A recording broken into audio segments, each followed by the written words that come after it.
Prithviji welcome. સૌથી અઘરામાં અઘરી job છે બાળકનું ઉછેર કરવાનો. મારું બાળક કેમ મોટું કરવું એ મને કોક શું કહી એ જાય? લોકો બોલતા હોય છે આઈ વોન્ટ ટુ ડાય, મારે મરી જવું હા, છે. પેરેન્ટિંગ એક્ઝેક્ટલી શું છે? ચાણક્યએ પેરેન્ટિંગની એક ખૂબ જ સરસ વ્યાખ્યા આપી હતી. મોબાઈલ અહીંયા સૌથી મોટો દુશ્મન છે. બધે એક જ સીન જોવા મળે, લે બેટા ફોન, લે બેટા ટીવી ચાલુ કરી દે, લે તું ટેબ્લેટ લઈ લે, પણ મને શાંતિથી આ મારું કામ કરવા અને દે. સૌથી લેટેસ્ટ સેપરેશનની વાત જો ચાલતી હોય તો હાર્દિક પંડ્યાની. છોકરો આવીને મમ્મી મમ્મી પપ્પા પપ્પા કરતો હોય, એ જે મહેણા ટોણા કરતા હોય છે, એ કટાક્ષ ખરેખર સ્ત્રીને તોડી નાખતા હોય છે. ફક્ત 3 વર્ષની ઉંમરની વાત છે, મોટી વાત નથી. 3 વર્ષનો બાળક જો આવું કરી શકતો હોય તો આગળ જઈને તો શું કરશે તો આપણે એક્સપેક્ટ પણ ન કરી શકીએ. યુ આર બેડ મોમ, મને તું નથી ગમતી, જતી રહે અહીંયાથી. બાળક આવા બધા શબ્દો બોલતું થઈ જાય છે. અત્યારે ઇન્સ્ટાગ્રામ ખોલીને બેસું ને એટલે 2 રીલો ફેમસ જતી હોય. ટેક કરો તમારા એવા ફ્રેન્ડ્સને અને બીજી વો દિન ભી ક્યા દિન થે. સંસ્કાર છે ને અત્યારે એક શો ઓફનો મુદ્દો છે.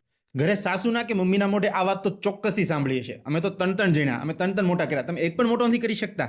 જો તમે એક માતા પિતા છો અને આ ટેકનોલોજીની દુનિયાની અંદર જો તમે તમારા બાળકને સંસ્કારની સાથે, ચિંતનની સાથે અને ટેકનોલોજીની સાથે, ટેકનોલોજીને એડિક્ટેડ થયા વગર જો તમારા બાળકને મોટું કરવું છે ને તો આ વિડીયો ખાસ જોજો. 2 દાયકા પહેલાનું પેરેન્ટિંગ અને આજના પેરેન્ટિંગમાં ખૂબ જ મોટો તફાવત છે અને એ તફાવતનું નામ છે મોબાઈલ. જો તમારું બાળક મોબાઈલ લઈને ખૂણામાં બેસી રહે છે, જો તમારું બાળક મોટાઓ સામે બોલે છે અથવા તમારું માનતો નથી, તો આ વિડીયો ચોક્કસ તમારા માટે છે. પૂરા ફેમિલી સાથે બેસીને શાંતિથી જુઓ ધ સીએમ શોનો પેરેન્ટિંગ ઉપરનો આ ખાસ એપિસોડ.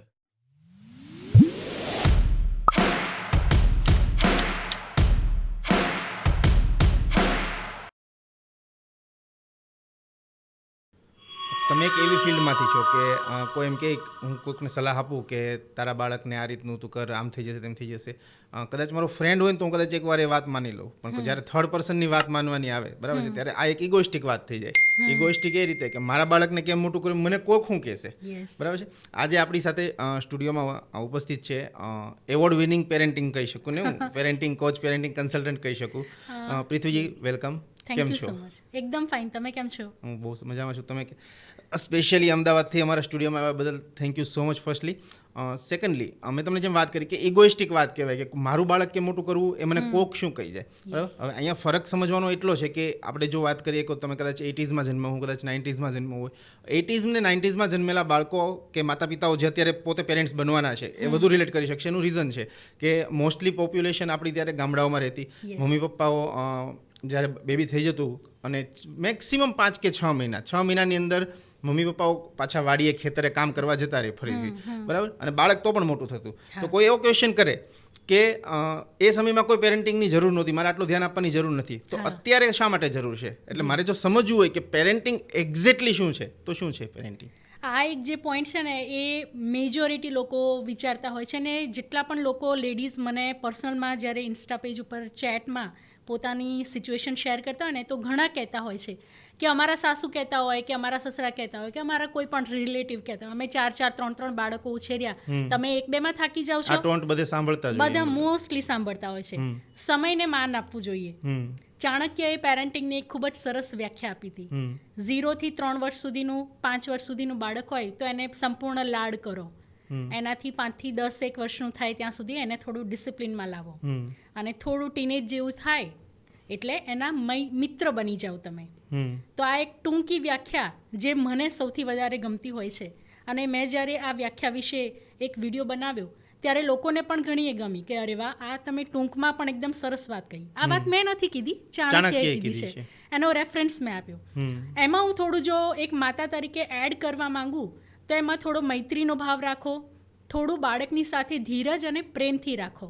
કારણ કે બાળકની સાથે તમે તમારો જે એક્સપિરિયન્સ હતો એ સમય જુદો હતો, આ સમય જુદો છે. સમયને માન આપવું જોઈએ. અત્યારના સમયને અકોર્ડિંગ બાળકો ટેકનોલોજીથી ઘેરાયેલા છે, મમ્મી પપ્પા ટેકનોલોજીથી ઘેરાયેલા છે. મમ્મી પપ્પા જ્યારે થાકીને બધા કામથી થાકીને આવે ને છોકરું આવીને મમ્મી પપ્પા કરતો હોય, બધે એક જ સીન જોવા મળે, લે બેટા ફોન, લે બેટા ટીવી ચાલુ કરી દે, લે તું ટેબ્લેટ લઈ લે, પણ મને શાંતિથી આ મારું કામ કરવા દે. આ સીન જોવા મળતું હોય છે. હવે આ બધી સ્થિતિમાં એક સમય આ ક્ષણિક આપણને રિલીફ મળી જાય છે કે ચલો બાળક શાંત થઈ ગયું, એનામાં બિઝી થઈ ગયું, પણ લાંબે ગાળે એક તમારો જે બોન્ડિંગનો જે સેતુ હોય છે એ તૂટતો જોવા મળતો હોય છે. પછી જ્યારે મમ્મી પપ્પા, બાળક જ્યારે ટીનેજ થઈ જાય, થોડું મોટું થઈ જાય, પછી મમ્મી જ્યારે કે બેટા તું સાંભળ ને, તું તો મારી જોડે વાત જ નથી કરતો. ત્યારે બચ્ચું શું કહે, શું મમ્મી તું આખો દિવસ કહે છે મારે તો મારા ફ્રેન્ડ્સની સાથે રમવા જવું છે, મમ્મી મારે પ્રોજેક્ટ છે, મારે મોબાઈલમાં આ કામ કરવાનું છે. એ વખતે પછી આખી સિચ્યુએશન તમારી ઉપર આવે છે. મતલબ જ્યારે સમય છે તમે નથી સાંભળતા ત્યારે એક સમય એવો આવશે કે બાળક તમારું નહીં સાંભળે. એકદમ સાચી વાત. તો પહેલેથી બાળકને તમે એ એટમોસ્ફિયર એવું આપો કે દરેક વસ્તુનું એક કહેવાય ને કે પ્રેમનો પણ અતિરેક બહુ નહીં સારો, એ રીતે બહુ ટેકનોલોજીનો અતિરેક પણ નહીં સારો. કોઈ પણ વાતનો અતિરેક સારો નહીં. વધારે પડતું મીઠું ખાશો તો ડાયાબિટીસ થવાનો જ છે તમને.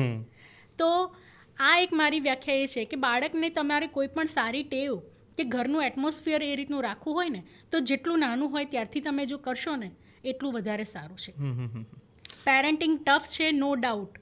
સૌથી અઘરામાં અઘરી જોબ છે બાળકનો ઉછેર કરવાનો.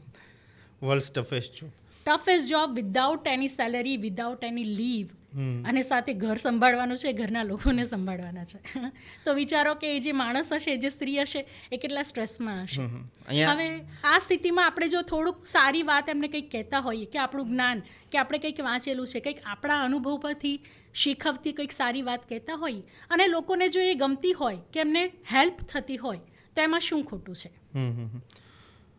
તમે જે વાત કરી વ્યાખ્યાની અંદર, બરાબર, પેરેન્ટિંગ આમ સમય જતાં વાર નથી લાગતી કે એવું લાગે કે બસ બહુ જલ્દી સમય જતો રહ્યો અને બાળક જલ્દી મોટું થઈ ગયું. પણ જે ક્ષણિક વાતો તમે કરી કે ક્ષણિકમાં જે તમારો માઇન્ડસેટ ખરાબ થતું હોય, બહુ અઘરી વાત છે. હવે હું આ તમને આ તમારા એક વુમનના પર્સપેક્ટિવથી લઉં છું, કેમ કે હું પણ એક ફાધર છું, તમે એક મોમ છો એક બાળકના, બરાબર. એટલે અહીંયા આપણે એક ડિસ્કસ કરીશું, એ હેલ્ધી ડિસ્કસ આપણી એ હશે કે ફાધર વર્સિસ મોમ, બરાબર. મારા પર્સપેક્ટિવથી બાળક કઈ રીતે ઉછેર થતું હોય ને તમારા પર્સપેક્ટિવથી બાળક કઈ રીતે ઉછેર થતું હોય.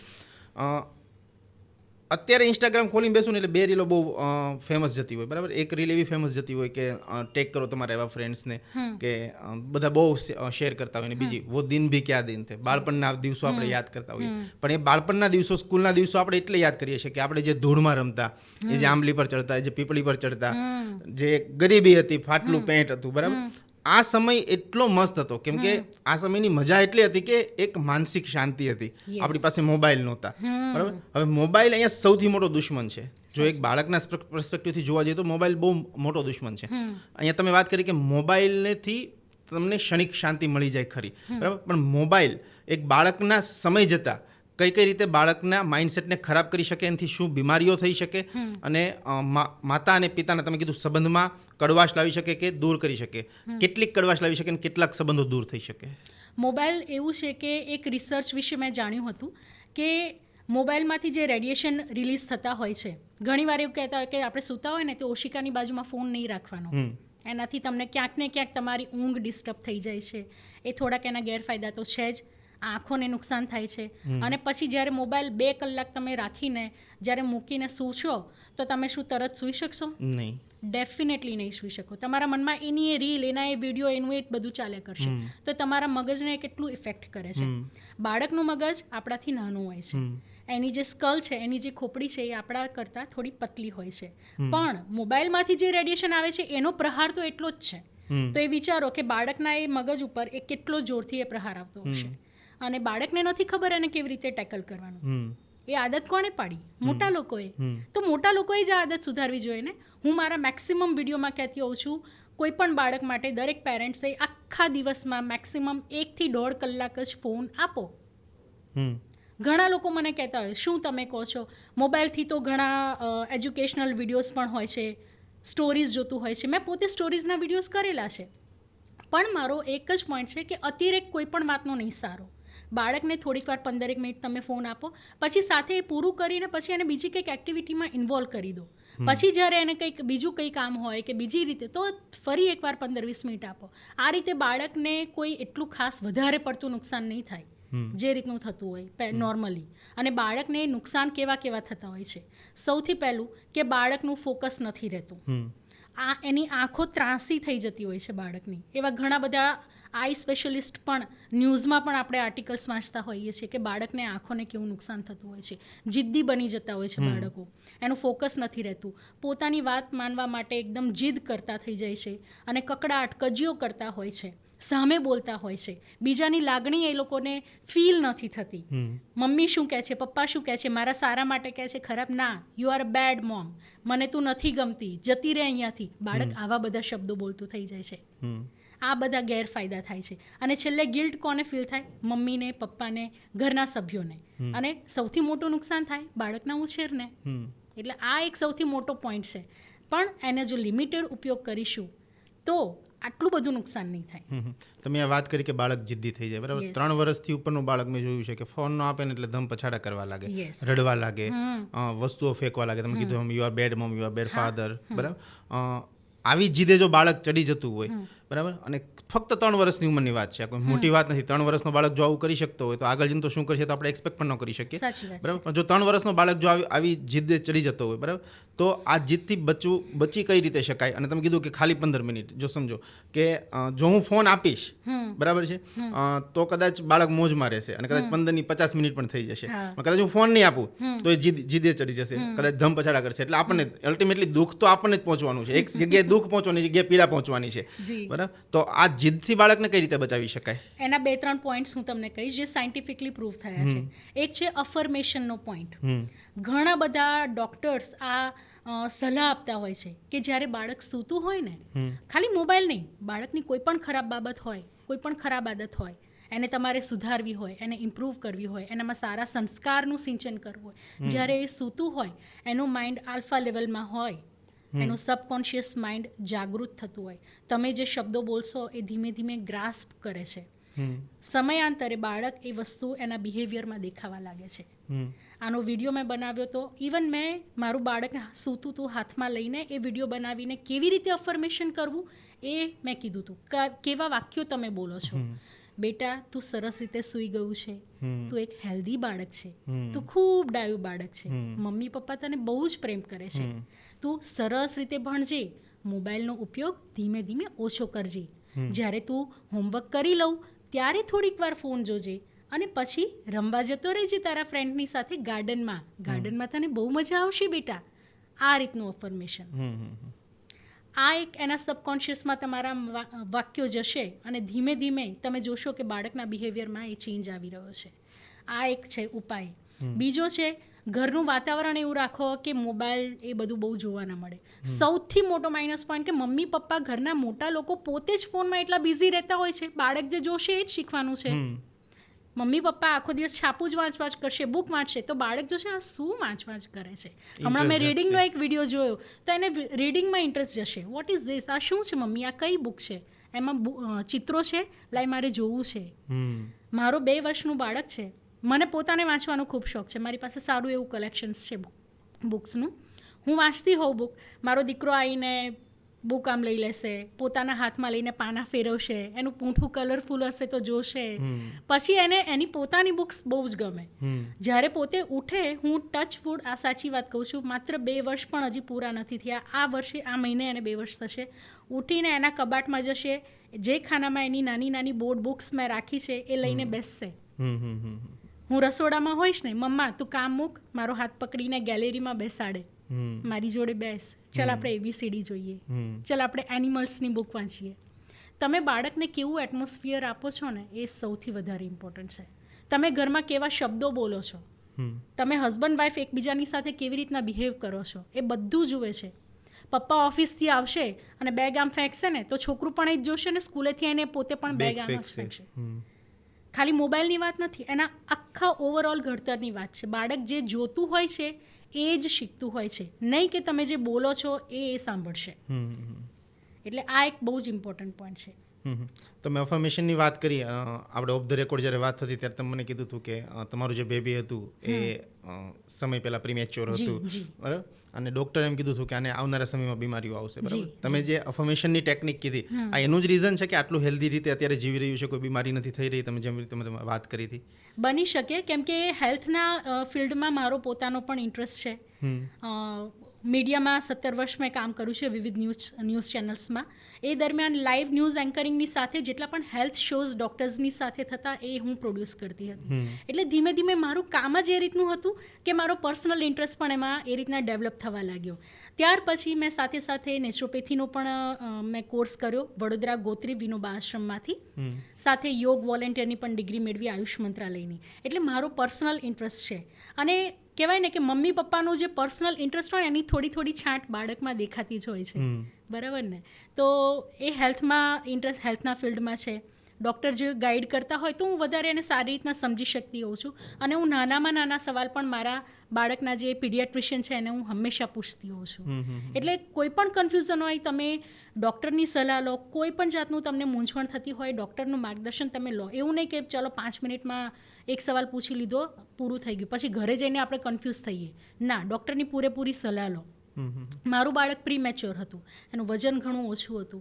એને ઘરે જ્યારે લાવવામાં આવ્યા એ દરમિયાન ડૉક્ટરે મને નાની નાની બાબતોનું ખૂબ કાળજી રાખવાની કીધી હતી. ઇવન કે એને બીજા મારા અને મારા હસબન્ડ સિવાય બીજા કોઈ લોકો એને ટચ પણ ન કરાવશો એટલું સારું. બાળકને ઇન્ફેક્શન લાગવાના ચાન્સીસ વધારે છે, એની હેલ્થની સારી રહે એટલા માટે. તો એ બધી કાળજી મેં રાખી. ત્યાં સુધી કે મારા બાળકને કઈ કઈ દવા આપવાની છે, કેટલા પ્રમાણમાં દૂધ આપવાનું હતું, એની છીછી, એની પીપી, આ બધાની ડાયરી મેં મેન્ટેન કરી હતી. મને ડૉક્ટરે નહોતું કીધું, પણ મને એ વાતની સિરિયસનેસ મને ખબર હતી, કેમ કે હેલ્થના ફિલ્ડમાં મારો પોતાનો ઇન્ટરેસ્ટ છે. અને જ્યારે મેં ડૉક્ટરને ખાલી વાતમાં જ મેં કીધું કે હા મેં ડાયરીમાં નોટ કરેલું છે, એણે 3 વાર છીછી કરી હતી, એ ઓકે છે? એટલે ત્યારે ડૉક્ટરને ખબર પડે તમે ડાયરી મેન્ટેન કરી? હા ડૉક્ટર, જસ્ટ એક રેકોર્ડ માટે. You are a very good mom. બહુ ઓછી મમ્મી હોય છે જે આ રીતનું મેન્ટેન કરતી હોય છે. તમે સાચી વાત કરી રહ્યા છો. એટલે આ રીતનું મને ડૉક્ટર તરફથી જ્યારે એપ્રિસિએશન મળ્યું, અને અત્યારે પણ મારો દીકરો 1 વર્ષનો થયો એના પછી એને જમવાનું જ્યારે સોલિડ ફૂડ આપણે સંપૂર્ણ આપતા હોઈએ, મેં એને બધું જમવાનું ઇન્ટ્રોડ્યુસ કર્યું છે. અને એના માટે સ્પેશિયલ નહીં બનાવવાનું, જે આપણે ખાતા હોઈએ એ જ. ખાલી એટલું ધ્યાન રાખો કે બહુ વધારે પડતું સ્પાઇસી કે તેલવાળું ન હોય. અને બાળકને એ હેબિટ જ થવાની કે રાતના દાળ ભાત રોટલી શાક બધું ખાવાનું છે, બપોરે આ વસ્તુ ખાવાની છે, અને એને બધું આપવાનું. દરેક ટાઈપનું ફૂડ એને એક્સપ્લોર કરવા દો અને બાળકની ચોઈસ પ્રમાણે પણ બનાવો. એ જ્યારે રમતો હોય ત્યારે એને કેવું સ્નેક્સ ભાવતું હોય છે એવું આપો. ઘણી બધી મમ્મીએ જે કોમન સવાલ હોય ને, બાળક સરખું જમતું નથી, બાળક જીદ કરે છે, હું શું કરું, હું એને એવું તો શું ખવડાવું? પણ એવું નથી. તમે બાળકને ઇન્ટ્રોડ્યુસ કરો સારી સારી વસ્તુઓથી. અમુક પોઈન્ટ્સ એવા છે કે બાળક સારી રીતે જમે. ઘણી મમ્મીઓ ફોર્સ ફીડિંગ કરાવતા હોય. ફોર્સ ફીડિંગ કરાવવાની કોઈ જ જરૂર નથી. બાળક ભૂખ્યું હશે ને એની જાતે સરસ રીતે જમી લેશે. બાળકનું પેટ કેટલું હોય? એની 1 મુઠ્ઠી જેટલું. ઇવન આપણું પેટ આપણી 1 મુઠ્ઠી જેટલું હોય છે. તો ઓવર ઇટિંગ જ્યારે આપણે કરતા હોય તો આપણને પછી કેવી હાલત થાય? બાળકને ઓવર ઇટિંગ નહીં કરાવો, એની જેટલી ભૂખ હોય એટલું ખવડાવો. આ એક મિથ છે કે 1.5 વર્ષ સુધી, તમે જે રીતે કીધું 1.5 વર્ષ સુધી ફીડિંગ કરાવવું જોઈએ, દૂધ પીવડાવવું જોઈએ. હું એક પોડકાસ્ટ જોતો, તમે કહેતા હતા કે દૂધમાંથી અમુક માત્રાના તત્વો નથી મળતા, તમારે એક સમયે એમનું ફૂડ ચાલુ કરવું જ પડે. એટલે કાઇન્ડ ઓફ મિથ છે કે જેના કારણે ઘણા કુપોષિત બાળકો પણ સમય જતાં પણ જનરેશનમાં આવે છે ખરા. ડાયટની વાત ને આ બધી થઈ, બરાબર. એની પછીને એક જો સૌથી સળગતો મુદ્દો હોય તો એ છે કે સંસ્કાર, બરાબર. ટેકનોલોજીના યુગમાં આ બંને વસ્તુ લોકો એવું માને છે કે કદી ભેગી ના થાય. યા તો તમારું બાળક ટેકનિકલ સ્માર્ટ બનશે, આઈધર તમારું બાળક સંસ્કારી બનશે, બરાબર. લોકો એવું માને કે ઇંગ્લિશ મીડિયમમાં જાય એટલે મારું બાળક ટેકનિકલ સાઉન્ડ કરશે, અને જો ગુજરાતી મીડિયમમાં જશે તો સંસ્કારી બાળક બનશે. એટલે એજ્યુકેશન સિસ્ટમમાં બંનેને સેપરેટ કરી દીધા છે, સંસ્કારને અને ટેકનોલોજીને. બાળકને કઈ સ્કૂલમાં બેસાડવું જોઈએ, બરાબર, કે ગુજરાતી કરાવવું જોઈએ કે પછી ઇંગ્લિશ કરાવવું જોઈએ, કે બાળકની પોતાની પસંદ કોઈ પણ સબ્જેક્ટ લેવો જોઈએ? આપણે કઈ લેંગ્વેજમાં ભણ્યા હતા? આપણે ગુજરાતી, ઓબ્વિયસ. ગુજરાતીમાં. તો પણ આપણે ઇંગ્લિશ સારી રીતે વાત બોલી કરી શકીએ છીએ. ઇંગ્લિશ બોલવામાં કઈ એટલી મોટી રોકેટ સાયન્સ નથી. એ તમારા એક કોન્ફિડન્સની વાત છે જે એજની સાથે આવી જતો હોય છે. મેં એક એક્સપર્ટનું જ્યારે વાત સાંભળી હતી કે ભાઈ ઘરમાં જે લેંગ્વેજ બોલાતી હોય એ લેંગ્વેજમાં એનું બેસિક એટલીસ્ટ એજ્યુકેશન થવું જોઈએ. તો તમે એનું બેઝ એ લેંગ્વેજમાં કે એનો બેઝ પાકો થશે ભણતરમાં, જુદા જુદા વિષયોમાં. ભલે એ ગુજરાતીમાં શીખે પણ એનું વિજ્ઞાન સારું રહેશે, એનું ગણિત સારું રહેશે, એ ઘડિયા બોલશે, બારખડી બોલશે. હાઈસ્કૂલમાં આવે, 10મા 12મામાં આવે, એક કોન્ફિડન્સ આવી જાય, પછી એને ઇંગ્લિશમાં તમે કરાવી શકો. ઇવન કોલેજમાં ઇંગ્લિશમાં કરાવી શકો છો. હું મારી પોતાની વાત કરું, મેં ગ્રેજ્યુએશન સુધી ગુજરાતી મીડિયમમાં હું ભણી છું. માસ્ટર ડિગ્રી મેં ઇંગ્લિશ મીડિયમમાં કરી છે. હું ફોરેન પણ ગઈ છું, અને હું એકલી ગઈ છું. હું ફર્સ્ટ ટાઈમ અબ્રોડ ગઈ, અને હું ફર્સ્ટ ટાઈમ પ્લેનમાં બેઠી, એ પણ સીધી ઓસ્ટ્રેલિયા. અને મને કોઈ એવો ગાઈડન્સ નહોતો, અને હું ક્યાંય અટવાઈ નથી. તો ઇંગ્લિશ મીડિયમ ગુજરાતી મીડિયમ આમ જોવા જઈએ તો એને બહુ વધારે પડતું હાઇપ કરી દીધું છે. Show off. ઘરમાં જે બની શકે આમ તો આ વિષય દરેક મમ્મી પપ્પાએ પોતે જ શાંતિથી બેસીને આ બધા પોઈન્ટ્સ ડિસ્કસ કરીને જોવા જોઈએ, પણ these are the points two be taken care of કે ભાઈ ઘરમાં જે લેંગ્વેજ બોલાય, કેમ કે બાળક સ્કૂલમાં અમુક કલાક ભણીને આવશે, પછી ઘરમાં રિવિઝન તો આપણે જ કરાવવાનું છે ને. હવે મમ્મીને કે પપ્પાને જો એટલું ફ્લુઅન્ટ ઇંગ્લિશ કે એવું નહીં ફાવતું હોય તો તમે એને રિવાઇઝ કેવી રીતે કરાવશો? એનો બેઝ જ નહીં બને. એના કરતાં બેટર છે ગુજરાતી મીડિયમમાં અમુક ધોરણ સુધી તમે ભણાવો જેથી એનો બેઝ પાકો રહે. અને ગુજરાતી મીડિયમમાં પણ ઇંગ્લિશ તો ભણાવાતું જ હોય છે, એટલે એટલું કોઈ નુકસાન નથી. ખાલી આટલા પોઈન્ટ્સ તમે ધ્યાનમાં રાખો અને એ રીતે બાળક માટે તમે નિર્ણય લો. બીજો મેં તમને કીધું સંસ્કાર છે ને, અત્યારે એક શો ઓફનો મુદ્દો છે. શો ઓફનો શા માટે કે તમારું બાળક કોઈ ઘરે આવે ને એમ કે બેટા પગે લાગતો, બેટા પગે લાગ ને, સામેથી ફોર્સફુલી કે બરાબર, અને બેટો પગે એનો છોકરો પગે લાગે ને એટલે મમ્મી પપ્પા કે દાદા દાદી જે પણ હોય એ પ્રાઉડ ફીલ કરે કે મારો છોકરો કેટલો સંસ્કારી, મહેમાન આવ્યા છે એમને પણ થાય કે આ બાળક કેટલું સંસ્કારી. તો બેકેન્ડમાં જ ખબર હોય કેટલું જિદ્દી છે, શું છે આ બધી વસ્તુઓ, બરાબર. પણ સંસ્કારને શો ઓફની દ્રષ્ટિએ ના જોવા હોય મારે, અને સંસ્કારને ઇમ્પ્લિમેન્ટેશનની દ્રષ્ટિએ જોવા હોય કે બાળક ખરેખર અંદરથી કેટલું સંસ્કારી થાય છે. તો મારે એમને શું બેઝિક સંસ્કારો આપવા જોઈએ કે સમયની સાથે એ ટેકનોલોજી સાથે પણ આગળ વધે અને સંસ્કારી પણ બને, લોકોની વેલ્યુ પણ કરે.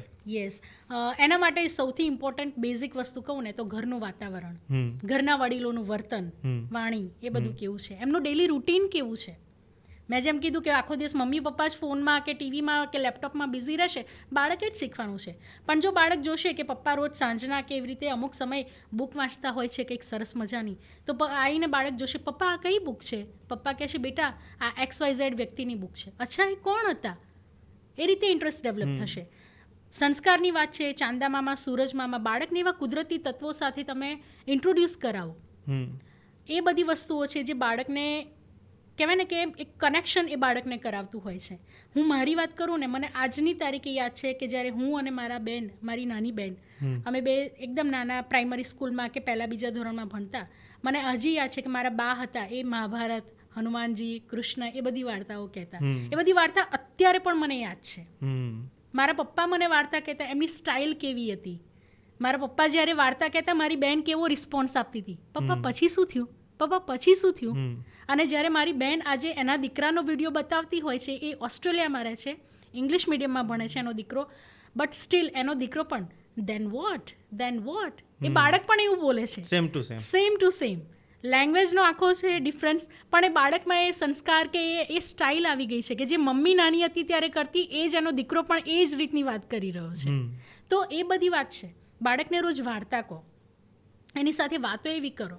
મમ્મી ખાલી સિમ્પલ શાક સમારી રહી છે ને, તો શાક સમારતા પણ બાળક બેટા જો આને છે ને બટેકું કહેવાય, બેટા આ છે ને આ રીતે સમારવાનું, મમ્મી આ રીતે જો રોજ શું બનાવે છે, દાળ બનાવે છે, ભાત બનાવે છે. પપ્પાની સાથે બેઠું હોય બાળક, ચલ બેટા હિંચકા પર બેઠા, જો આકાશમાં શું દેખાય છે તને, વાદળ દેખાય છે, સુરત દેખાય છે, સુરત દાદાને જે કરો તો એ જે ભગવાન કહેવાય. બાળક શીખી જશે, સૂર્ય એ ભગવાન છે, બાળક જે કરતા શીખી જશે. મારું બાળક, હું આ જ રીતની વાત કરતી હોઉં છું, આમાં કોઈ મોટું રોકેટ સાયન્સ નથી. હું અત્યારે જે કહી રહી છું મારા પોતાના અનુભવને એ રીતનું જ હું શેર કરી રહી છું. મારું બાળક, મેં એક વિડીયો પણ બનાવ્યો છે કે ચાંદા મામા જોઈને કેટલું એક્સાઇટેડ થઈ જાય, એ વરસાદને જોઈને કેટલું એક્સાઇટેડ થઈ જાય. વરસાદમાં છોડવા જ્યારે ભીના થતા હોય, હું એને કહું જો છોડવા નાઈ કરી રહ્યા છે, તો એ છત્રી લઈને અમે બે જ્યારે હું એને વરસાદમાં પણ એને લઈ જાઉં, થોડું આમ હાથ કરીને બતાવું અને એ જોવે, છોડવાને ટચ કરે, એને ખબર પડે છે આ બધા નાઈ કરી રહ્યા છે, કેવા ચોખ્ખા થઈ ગયા છે. આ બધા તત્વો સાથે બાળકને તમે ઇન્ટ્રોડ્યુસ કરાવો. ધીમે ધીમે એની કલ્પના શક્તિ ખીલશે. જેમ જેમ એ મોટું થશે એનું આખું બ્રોડ એનું વિઝન થઈ જશે. બાળકની સાથે વાતો કરો. અત્યારે વાતો જ નથી કરતા મમ્મી પપ્પા બાળકની સાથે, ફોન આપી દે. સૌથી મોટી તકલીફ છે, તમે સમય નથી આપતા. બાળકને સંસ્કારી બનાવવું હોય, તમારે કજિયો કરે છે બાળક, કોઈ વાતની જીદ કરે છે, તો સૌથી પહેલું શું રિએક્શન આવશે, ઇરિટેટ થશો. એ સૌથી રોંગ મેસેજ જાય છે બાળકને. જ્યારે બાળક કજિયો કરતું હોય ને, ગમે એટલું બાળક હોય, 1 વર્ષનું હોય, 7-8 વર્ષનું હોય, બાળકની સાથે તમારા બધા કામ પડતા મૂકીને એની સાથે કનેક્ટ થાઓ. મારો દીકરો, હું સપોઝ રોટલી કરી રહી છું અને મારું બાળક રોજ એ વખતે કજિયો કરે, તો હું મારું કામ પડતું મૂકીને એની જોડે એનો આઈ લેવલ થાય એ રીતે હું એની સામે બેસી જાઉં, એને ટચ કરું, એને થોડીક વાર શું થયું દીકરા, એ ભલે રડે, એ શાંત થાય ત્યાં સુધી હું બેસું, એને હગ કરું, અચ્છા બેટા તારે આ જોઈએ છે, હું તને આ ટોય આપું છું, ખાલી મને 5 મિનિટ આપ, હું 2 આટલી રોટલી બનાવી દઉં છું. બને ત્યાં સુધી એની સાથે હું કનેક્ટ થઉં છું. અને ધીમે ધીમે બાળકમાં એ આદત પડી જશે કે મમ્મી જ્યારે આ રીતની વાત કરે તો એ શાંત થઈ જશે. એ વેલિડેશન ફીલ કરે છે કે મમ્મીને હું રડું છું તો એ મમ્મી વેલિડ કરે છે કે અત્યારે મારે કંઈક જોઈએ છે તો મમ્મી માની મારી વાત, પણ મારે 2 મિનિટ વેઇટ કરવાનો છે. તો મમ્મી એટલું કામ કરીએ ત્યાં સુધી હું ચૂપ થઈ જાઉં છું, પછી મમ્મી મને એ રમકડું આપશે. એટલે આ એક સાચો પોઈન્ટ છે, સાચી રીત છે બાળકના કજિયાને ટેકલ કરવાની. નહીં કે લે ફોન, ઘણી મમ્મી તો ટપલી એ મારી દેતી હોય છે. એ ખોટી વાત છે. અને આ બધું એવું નથી કે તમારે દર વખતે આ જ રીતનું તમારે શાંતિથી બેસીને કામ પડતા મૂકીને બાળકને ના, તમે થોડોક ટાઈમ કરો પછી બાળકમાં એ ટ્રેન થઈ જ જશે. ઓટોમેટિક એને ખ્યાલ આવી જશે. બહુ જ સ્માર્ટ હોય છે એ લોકો, એમનું ગ્રાસ્પિંગ પાવર જબરજસ્ત હોય છે. એને ઓટોમેટિકલી આઈડિયા આવી જશે મારું કે ક્યાં સુધી ચાલશે ને કેટલું ચાલશે, એની ઉપર નહીં ચાલે, મારી જીદ નહીં ચાલે. હવે મમ્મી ઇરિટેટ થઈ જાય એટલે બાળક શું કરે, વધારે કજિયો કરે, વધારે બરાડા પાડે. ઘણા બાળકો વસ્તુ પણ ફેંકી દે અને છેલ્લે મમ્મી ઇરિટેટ થઈને ઓકે લે તારો ફોન. એટલે બાળક શું સમજશે, અચ્છા મારે કજિયા કરવાના છે, થોડી ઘણી વસ્તુઓ ફેંકવાની છે, ત્યારે મને મમ્મી વસ્તુ આપશે.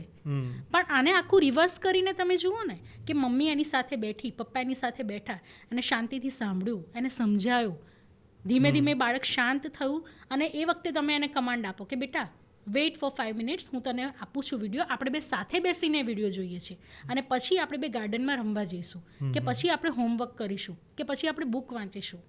એટલે બાળક એક કનેક્શન ફીલ કરે છે તમારી આગળ કે મારો કોઈ અત્યારે મને તકલીફ છે તો પપ્પા મને સાંભળી રહ્યા છે અને મારી વાતને વેલિડ કરી રહ્યા છે, તો હું પણ એમની વાત માનું. બીજી એક વસ્તુ છે કે અત્યારે લોકો પહેલાં તો ફાઇનાન્શિયલ પ્લાનિંગ કરે સૌથી પહેલાં. બેબી કન્સીવ તો દૂરની વાત રહી, પ્લાનિંગ કરતાં પહેલાં આપણે એકવાર ફાઇનાન્શિયલ પ્લાનિંગ કરે સૌથી પહેલું કે આપણે એક જીવને ઉછેર કરવામાં સક્ષમ છીએ કે નથી. ફાઇનાન્શિયલ પ્લાનિંગ પછી કન્સીવ થાય. બરાબર. હવે કન્સીવમાં અત્યારે એટલા બધા ઇસ્યુ આવી રહ્યા છે, બરાબર છે, આપણા ખાવા પીવાના કારણે આવે છે ઇસ્યુ મોસ્ટ ઓફલી તો. અને એક રિપોર્ટ પણ એવું કહે છે કે અરાઉન્ડ 20-25% ચાઇલ્ડ અત્યારે પ્રીમેચ્યોર જન્મે છે.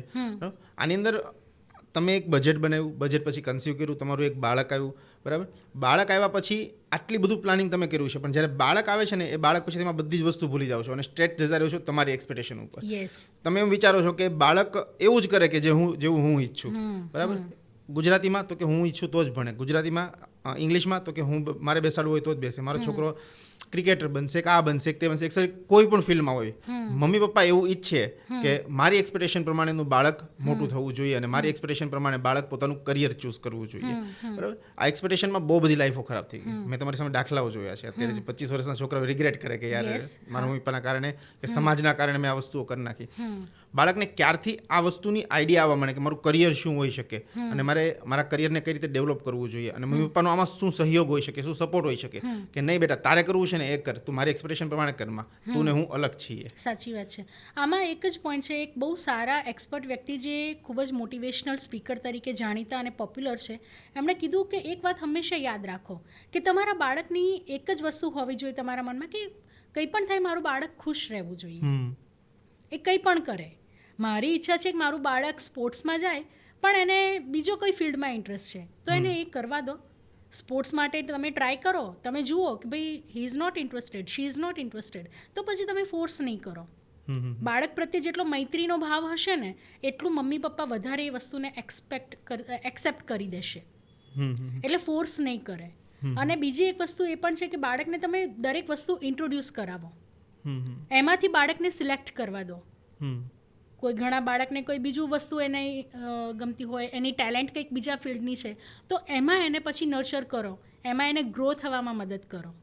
એ એક વસ્તુ છે જે માતા પિતાએ સમજવી જોઈએ.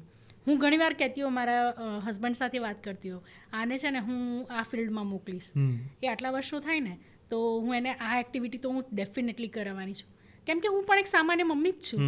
મારા હસબન્ડને પણ હોય કે ભાઈ એને આમ કરાવીશું આમ કરાવીશું, પણ અમુક મમ્મીઓ જે છે ઇવન મારા ફ્રેન્ડ સર્કલમાં તો એમાં પણ ઘણી કહેવાય ને કે એના દીકરાને સ્વિમિંગના ક્લાસીસ ચાલુ કરાવ્યા, 2-3 મહિના બાળકે કર્યું પણ પછી અચાનક એનો ઇન્ટરેસ્ટ ડ્રોપ થવા લાગ્યો.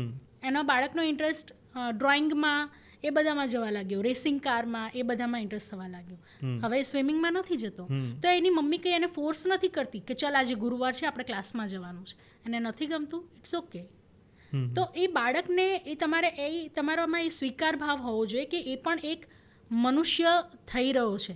તમે એક દીકરાને ઉછેરી નથી રહ્યા કે એક દીકરીને નથી ઉછેરી રહ્યા, તમે ભવિષ્યના કોઈના પતિને, ભવિષ્યમાં કોઈના પત્નીને, કોઈના બાપને, કોઈની માને તમે ઉછેરી રહ્યા છો. તો એ બેઝ તમારો એટલો સરસ હોવો જોઈએ કે જેમાં બીજી એક વાત કે બાળક જ્યારે મોટું થાય ને તો કહેવાય કે એક સારું પેરેન્ટિંગ શું, એક સિમ્પલ એની એક વાત કે બાળક કોઈ પણ જાતના ડર વિના એણે કોઈ થયેલી ભૂલ હોય એ તમારી આગળ આવીને મમ્મી આજે મારાથી આ ભૂલ થઈ ગઈ, વાહ, ટ્રુ, એ જ્યારે કહે ને તો તમે બહુ જ સારા પેરેન્ટ છો. આ વાત મને ખૂબ જ ગમી હતી કે આટલી ટૂંકમાં આટલી સરસ રીતે, કેટલી સરસ રીતે આખી વાતને સમજાવી દીધી. સાચી વાત છે. ઘણીવાર થતું હોય ને કે પેરેન્ટ્સ, તમે કીધું એમ કે બાળક ખુશ રહેવું જોઈએ, બરાબર, પણ અગેન બાળકને ખુશ રાખવામાં કદાચ જીદી પણ થઈ જતું હોય છે. આપણે જીદની ને સંસ્કારોની ને આ બધી વાતો કરીએ આપણે, બરાબર, પણ સંસ્કારની વચ્ચે મારે એક વાત કરવી હતી ને એ વાત ભૂલાઈ પણ ગઈ. અત્યારે એમ કહેવાય કે સેપરેશનના બહુ મોટા મુદ્દાઓ ચાલે છે, બરાબર, ને સૌથી લેટેસ્ટ સેપરેશનની વાત જો ચાલતી હોય તો હાર્દિક પંડ્યાની લેટેસ્ટ ટ્રેન્ડિંગ ટોપિક, બરાબર.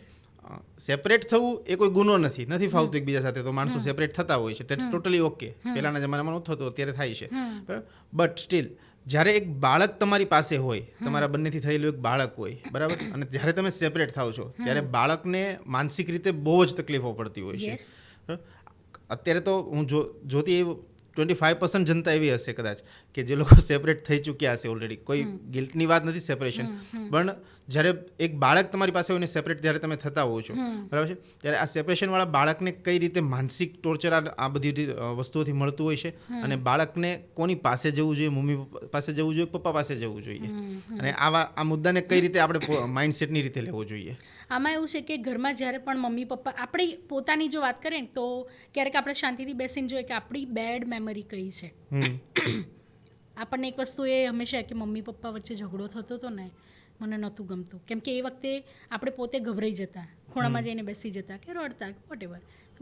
બાળક માટે એ વસ્તુ ખરેખર એક કહેવાય કે એક આખી એનું વ્યક્તિત્વને તોડી નાખનારી બાબત છે, એના મનને તોડી નાખનારી બાબત છે. એનું વ્યક્તિત્વનું ઘડતર થવાનું આખું બંધ થઈ જાય કે આખું નેગેટિવ વેમાં જતું રહે છે, એનો કોન્ફિડન્સ જતો રહે છે, એનું ફોકસ જતું રહે છે, ડિપ્રેશનમાં આવી જાય છે. એને કોઈની કહેવાય ને કે અન્ય સંબંધો પ્રત્યે પણ એનામાં એ ભાવ નથી રહેતો હોતો, એક રૂડનેસ, એક રફનેસ આવી જતી હોય છે. તો આ સ્થિતિમાં જ્યારે સેપરેશન કરવું જ પડતું હોય, પણ બાળકને ધ્યાનમાં રાખીને, ઘણા પેરેન્ટ્સ એવા પણ છે કે ફક્ત બાળકના લીધે એ લોકો સાથે પણ રહેતા હોય, તો સેક્રિફાઈસ વેલિડ છે. એ સેક્રિફાઈસ જો બાળકને ધ્યાનમાં રાખીને કરતા હો તો એ મારા ખ્યાલથી વેલિડ છે, કેમ કે એમાં એક સોલ્યુશનની એક પોસિબિલિટી છે. કેમ કે બાળકનો માટે પિતાનો પણ પ્રેમ જરૂરી છે, મમ્મીનો પણ પ્રેમ જરૂરી છે, અને બાળકની જો ભાવ મમ્મી પપ્પાના મનમાં હશે ને તો મમ્મી પપ્પા 110% પોતાનો ઈગો થોડો જતો કરશે ને કરશે. સમયની સાથે બધું કરશે કે અચ્છા કંઈ નહીં, મારું બાળક તો એના ઉપર કંઈ ખોટા સંસ્કાર ન જાય, હું થોડું લેટ ગો કરી દઉં, પોતાનો અહંકાર છોડી દો, પોતાના પ્રેમને જે બાળક માટે છે એને તમારે કરો. તો એ સેપરેશન પણ નહીં થાય, અને થોડુંક જો લેટગોનો ભાવ આવી જશે ને તો જે જીવનમાં જે ખારાશ હોય છે એ આઈ થિંક થોડી ઘણી ઓછી પણ થઈ જતી હોય છે. આપણે વાત થઈ જીદની, બરાબર, જીદને એક ટોપિક ઉપર લઈ જઈએ તો એનો શબ્દ આપણે હમણાં વાત થઈ એન્ઝાયટી. યસ, બરાબર. 10 વર્ષ પહેલાં તો કોઈને એન્ઝાયટી ન થતી, પણ આ 10 વર્ષમાં એટલું રેપિડલી ચેન્જ થઈ ગયું. છેલ્લા 5 વર્ષોમાં મોટાને થતી થઈ, છેલ્લા 2-3 વર્ષોમાં તો 3-3, 4-4 વર્ષ, 5-5 વર્ષના છોકરાઓ ડિપ્રેસ છે લિટરલી. પહેલાં તો 10મા સુધીના છોકરાઓ સુસાઇડ કરતા, હવે તો એવા પણ કિસ્સાઓ આવે છે કે 8-8 વર્ષ, 7-7 વર્ષ, 5-5 વર્ષના છોકરાઓ પણ સુસાઇડ કરે છે. એ લોકો બોલતા હોય છે આઈ વોન્ટ ટુ ડાય, મારે મરી જવું છે. આ એન્ઝાયટીનું મેઇન રીઝન શું હોય ને આનું સોલ્યુશન શું હોય? એ એન્ઝાયટીનું જે માતા તરીકે મને એ ફીલ થતું હોય કે કનેક્શન જ્યારે તૂટી જતું હોય છે. નાના બાળક માટે સૌથી મહત્વનો સંબંધ કયો? મમ્મી પપ્પા માટે સાથેનો સંબંધ, ઘરનું વાતાવરણ. જે હું બેઝની વાત જે અત્યારે અવારનવાર કરી રહી છું એ આ જ વસ્તુ છે. ઘરનું વાતાવરણ, મમ્મી પપ્પાનું એકબીજા સાથેનું બિહેવિયર, એકબીજા સાથેનું જે વર્તન છે, વાણી વર્તન છે, મમ્મી પપ્પા એકબીજાને સપોર્ટ કરતા હોય એકબીજાની કાળજી રાખતા હોય, બાળકની કાળજી રાખતી માતા વત્તા માતા અને પરિવારની કાળજી રાખતો પિતા ઇઝ ઇક્વલ ટુ સુખી પરિવાર. પરિવાર ટ્રુ. આ સિમ્પલ પોસ્ટ મેં હમણાં કરી હતી જે લોકોને ખૂબ જ ગમી છે. તો આ ઘણા આઈ થિંક ઘણા બધા સવાલોનો આ એક જવાબ કહી શકાય. તમે જે વાત કરી સુખી પરિવાર, બરાબર, અહીંયા એક વસ્તુ હું પૂછવા માંગીશ કે સિંગલ પેરેન્ટિંગ વાળી વસ્તુ આખી એક છે અને એક જોઈન્ટ ફેમિલી વાળી વસ્તુ છે. ફક્ત માતા પિતાને બાળક રહેતું એક પરિવાર અને એક ફૂલ ફેમિલી વાળું પરિવાર, બંને બાળકોમાં ફરક હોઈ શકે ખરો? 110% ફરક હોય. કેટલો હોઈ શકે, શું હોઈ શકે? એક ઘણો બધો ફરક હોય. પર્સન્ટેજ વાઇઝ જોવા જઈએ તો એનો આંકડો હું સ્પેસિફિક ન કહી શકું કેમ કે એના રિગાર્ડિંગ હું એ એક્સપર્ટ નથી. હું એક સામાન્ય માતા છું. એક પેરેન્ટિંગ માટે લોકોને ગમતી એવી મારી પોસ્ટ છે ને એ મારું પેજ છે. તો એક પેરેન્ટિંગ માટે જે મારો અનુભવ કે મારું જ્ઞાન છે એ હું શેર કરતી હોઉં છું. પણ જ્યારે ભર્યું ભાદર્યું કુટુંબ હોય ત્યારે એક વાતાવરણ ક્રિએટ કરવું એ ખૂબ જરૂરી બની જતું હોય છે. મેજોરિટી ઘણા બધા ફેમિલીમાં સાસુ સસરા બધા સાથે રહેતા હોય છે. તો સાસુ સસરા તરફથી જે વર્તન થતું હોય પ્રેગ્નન્સીમાં, સ્ત્રી જ્યારે પ્રેગ્નન્ટ હોય ત્યારે જ્યારે કાળજી રાખવામાં ન આવે પ્રોપર, ત્યારે એ સ્ત્રીને જે મનમાં જે ઘા લાગતા હોય છે એ પછી એનો કોઈ ઉપાય નથી હોતો. એ ઘામાં કોઈ ઉપાય નથી એનો. સમય એનો પણ ઉપાય એનો આઈ થિંક નથી કરી શકતો. કેમ કે કહેવાય કે પ્રેગ્નન્ટ સ્ત્રી બે વસ્તુ ક્યારેય નથી ભૂલી શકતી. એક પ્રેગ્નન્સી દરમિયાન એની સાથે થયેલું વર્તન અને પ્રેગ્નન્સી પછી થયેલું વર્તન. પ્રેગ્નન્સી દરમિયાન ઘણા પેરેન્ટ્સ એવા સાસુ સસરા હોય જે એનું ધ્યાન પણ રાખતા હોય બધું સરસ રીતના. બાળકનો જન્મ થાય પછી એ કાળજી કદાચ એટલી ઓછી થઈ જતી હોય છે. પછી કંઈક અચ્છા અમે તો 3 છોકરા ઉછેર્યા, તું આટલા એકમાં થાકી ગઈ, અમે ઘણા ઉજાગરા કર્યા છે, તું નવાઈની થોડી કરે છે, અમે તો કામય કરતા હતા, તું તો રસોઈવાળીએ બંધાઈ દીધી તોય તું આખો દિવસ કહે છે થાકી ગઈ છે. પણ એ વસ્તુ આખી જુદી છે. દરેક વ્યક્તિ જુદી છે. દરેક સ્ત્રીનું શરીર જુદું છે, એના અનુભવ જુદા છે, એની પીડા જુદી છે. પણ એ પીડા એ ક્યારે ભૂલી નથી શકતી. અને પ્રેગ્નન્સી કે બાળકનો જન્મ, એ જે ડિલિવરી સિઝેરિયન થાય નોર્મલ થાય, એ જે આખો જે અનુભવ હોય ને એની દરેક સ્ત્રી પાસે એક સ્ટોરી હોય છે. અને એક વસ્તુ તો તમને મેજોરિટી તમને કોમન જોવા મળશે કે જે મહેણા ટોણા જે કટાક્ષ કરતા હોય છે એ કટાક્ષ ખરેખર સ્ત્રીને તોડી નાખતા હોય છે. અને આ સ્થિતિમાં સ્ત્રી જ્યારે હસતું મોં રાખીને ફક્ત પોતાના બાળક માટે એક સારી માતા બનવાનો, એક સારી પત્ની પુત્રવધુ બનવાનો ટ્રાય કરતી હોય છે ત્યારે વિચારો કે સ્ત્રી અંદરથી કેટલી મજબૂત હશે. હું એ તમામ સ્ત્રીને ખૂબ જ એપ્રિશિએટ કરતી હોઉં છું. જ્યારે ઘણી બધી લેડીઝ મને આ પોઈન્ટ ઉપર મને કહેતી હોય કે અમારા ઇનલોઝ આવું કરતા હોય છે આ તે, તો છેલ્લે હું એમને એપ્રિશિએટ જ કરતી હોઉં છું કે પ્લીઝ તમે મેન્ટલી થોડા સ્ટ્રોંગ બનો. તમે જે કરી રહ્યા છો તમે સારું જ કરી રહ્યા છો તમારા બાળક માટે. અને બાળક માટે જો થોડા કડવા પણ બનવું પડે ને તો મારા મતે એમાં કંઈ જ ખોટું નથી. મમ્મી ફોનથી દૂર રાખશે, ચોકલેટ્સથી દૂર રાખશે, પણ રડતું બાળક છેલ્લે દાદા પાસે જાય ને, ચલ હું તને ચોકલેટ અપાવું, મળી જશે, ત્યાં મળી જશે બિંદાસ. પણ એ વખતે મમ્મીએ સ્ટ્રોંગ રહેવું પડશે કે ના પપ્પા એના બહુ વધારે પડતી ચોકલેટ તમે નહીં આપો. પણ મેજોરિટી સ્ત્રીઓ નથી બોલી શકતી. પણ એ બોલો, કેમ કે બાળકને એનું નુકસાન થઈ રહ્યું છે.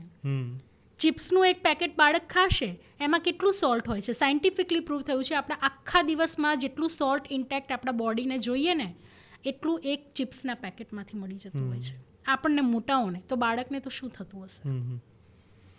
તમે વાત કરી અનહેલ્ધી ફૂડ ડાયટની, બરાબર, કે મેં અત્યારે જોયું છે ને કે 10માંથી હું 5 છોકરા કે છોકરીઓ એવા જોતો હોઈશ કે જેના દાંતમાં કેવિટીઝ હશે. યસ. 5 વર્ષના બાળક સુધીમાં ઘણા એવા બાળકો છે કે જેને ખોળા પણ કરાવવા પડ્યા હોય. હજુ તો બીજી વાર દાંત નથી આવ્યા, પહેલાં તો ખોળા કરાવીને ખાવા હોય. આવા બાળકો પણ છે.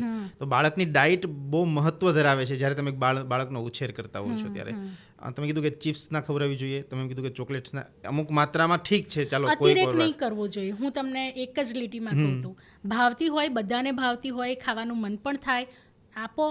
અઠવાડિયામાં એકાદ વાર આપો. પણ રોજ બાળકને એ વસ્તુ જોઈએ અને તમે એ જીદ પૂરી કરો છો તો બાળક તો એ સમજી જ જવાનું છે કે હું થોડા બૂમબરાડા કરીશ, કજિયો કરીશ તો મને તો મળી જાય. આમની પાસેથી નહીં મળે તો આમની પાસેથી મળશે. એટલે એને તો ખોટો મેસેજ જઈ જ રહ્યો છે, પ્લસ એની હેલ્થ પણ તમે બગાડી. એટલે તન પણ બગડી રહ્યું છે ને મન પણ બગડી રહ્યું છે. કોઈ પણ વસ્તુનો અતિરેક નહીં કરો. એક જ પોઈન્ટ છે, કોઈ પણ વસ્તુનો અતિરેક નહીં સારો. આ તો એને એટલું મોટું જ પાપ થયું ને કે તમે કોઈને ચાકુ લઈને મારી નાખ્યા, બરાબર છે, તો એક સમયમાં મારી નાખો, માણસ ફટાકે પતી ગયો, પણ તમે બાળકને ધીમે ધીમે ઝેર આપીને મારી રહ્યા છો. ડેફિનેટલી એકદમ સાચી વાત છે.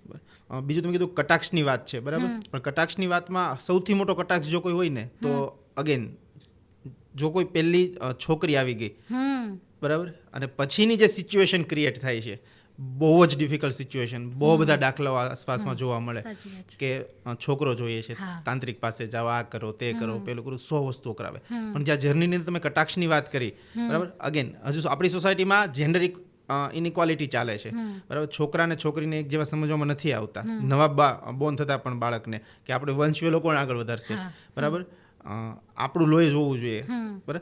તો આવી સિચ્યુએશનની અંદર કટાક્ષની જે વાત થતી હોય કે તું છોકરો નથી કરી શકતી, છોકરો નથી કરી શકતી, પહેલી વાત તો એ કે એના હાથની વસ્તુ નથી, એના હાથની વસ્તુ, છતાં પણ તમે કટાક્ષ કરો છો અને માનસિક રીતે એ સ્ત્રીને એટલી પીડા આપી રહ્યા છો કે તમે કીધું કે ડિલિવરી પહેલાંની જે સિચ્યુએશન હોય અને ડિલિવરી પછીની જે સિચ્યુએશન લાઈફ ટાઈમ યાદ રહેતી હોય, આ બાળક પણ પેટમાં કદાચ આ સાંભળતું જ હોય, 110%. બરાબર. આવી સિચ્યુએશનની અંદર બાળકને ઇમ્પેક્ટ થતી હોય છે ખરી માઇન્ડસેટમાં કે જે કટાક્ષો બહારથી મળી રહ્યા છે એ બાળકના માઇન્ડને ખરાબ કરી રહ્યા હોય છે કે એન્ઝાયટી થવાનું કારણ આ પણ સમય જતાં હોઈ શકે ખરું? હા, હોઈ શકે, કેમ કે બાળક નાનું હોય ને તો પણ એ વાઇબ્સ બધા ફીલ કરતું હોય છે. ઘોડિયામાં સૂતું બાળક હશે ને તો પણ એ ફીલ કરશે મમ્મી પપ્પા વચ્ચે આજે કકડાટ થયો છે, તો એ કજિયો કરશે, એને ખબર પડવાની છે કે આજે મમ્મી રડી છે, બોલી નથી શકતું, એ ફીલ કરી રહ્યું છે.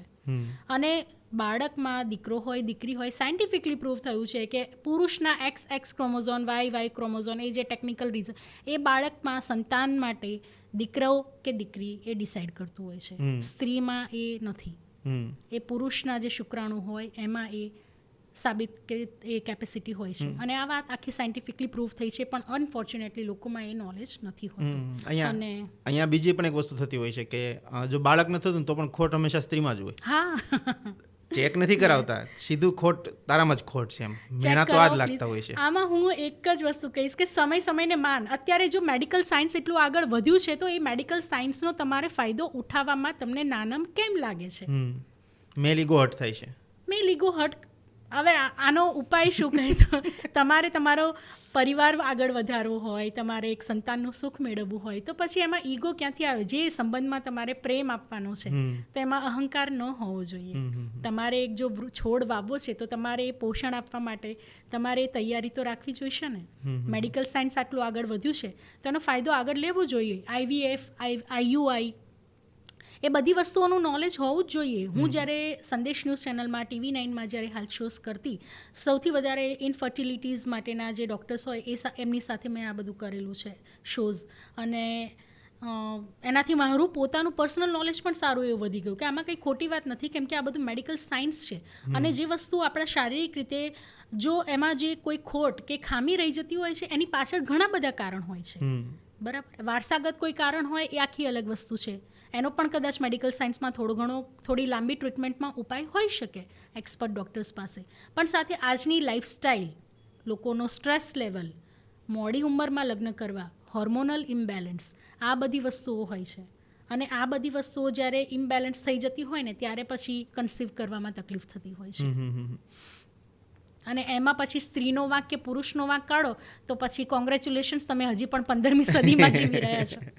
બીજું હજુ એક મિથ અહીંયા છે કે હવે જો એવી સિચ્યુએશન છે કે મેડિકલ સાયન્સ પાસે પણ જવાબ નથી હવે, અને તમે પેરેન્ટ્સ નથી જ બની શકો, ફાઇનલી ડિસાઇડેડ જ છે કે તમારા કોખેથી બાળક નથી જમે, એમ ધેટ્સ ડિસાઇડેડ, બરાબર. તો હવે અલ્ટરનેટિવ ઓપ્શન એવો વધ્યો કે તમે કોઈ અનાથ આશ્રમમાં જાઓ, ત્યાંથી બાળકને એડોપ્ટ કરો અને તમારા બાળકની રીતે ઉછેર કરો, બરાબર.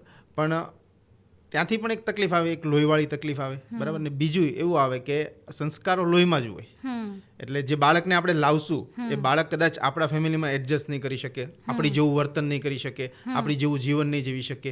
પેરેન્ટિંગથી આ બદલી શકાય ખરું? કદાચ 10 વર્ષનું બાળક છે, આપણે એક્ઝામ્પલ માટે લઈએ તો પેરેન્ટિંગથી એ બાળકને સેમ આપણા સંસ્કારોવાળું, આપણા પરિવારવાળું બનાવી શકાય ખરું?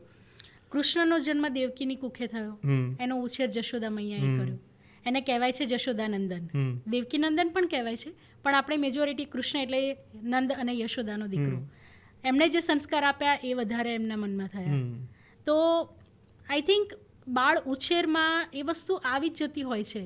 ગર્ભ સંસ્કાર ને એ બધું જે કહેતા હોય છે એકદમ સાચી વાત છે, પણ જો બાળકને અડોપ્ટ કરીને તમે સારા સંસ્કાર આપો એ વસ્તુ ટફ છે, નો ડાઉટ. એમાં મારો અનુભવ નથી એટલે હું ફર્મલી તમને એ વિશે એટલો એક્સપિરિયન્સ મારો છે નહીં, પણ એ વસ્તુમાં પ્રેમ કે તમારું નોલેજ કે તમારો બાળ ઉછેર કેવી રીતે કરો છો એ બધી વસ્તુ છે.